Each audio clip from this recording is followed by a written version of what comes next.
بسم اللہ الرحمن الرحیم۔ حدیث نبوی صلی اللہ علیہ وآلہ وسلم۔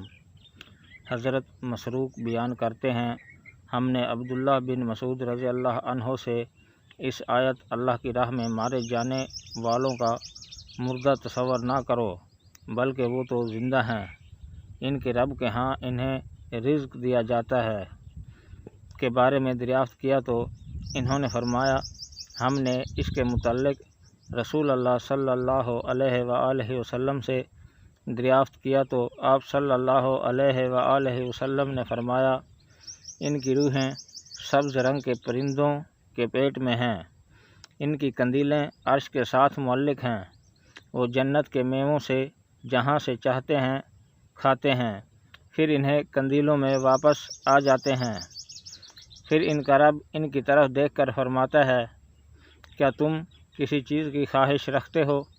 وہ عرض کرتے ہیں کہ ہم کسی چیز کی خواہش رکھیں، ہم جنت میں جہاں چاہتے ہیں جاتے ہیں اور وہاں سے من پسند چیزیں کھاتے ہیں۔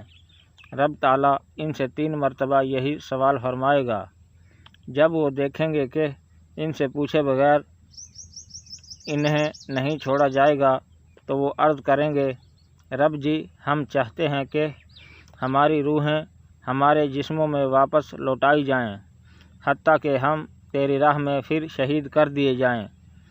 جب اس نے دیکھا کہ انہیں کوئی حاجت نہیں تو انہیں چھوڑ دیا جاتا ہے۔ رواہ مسلم۔ حدیث نمبر 3804، کتاب مشکوٰۃ المصابیح، درجہ صحیح۔ ناظرین کرام، مزید اسلامی ویڈیو دیکھنے کے لیے ہمارے چینل کو سبسکرائب کریں اور بیل آئیکن دبائیں تاکہ ہر آنے والی ویڈیو آپ کو بر وقت موصول ہو۔ شکریہ۔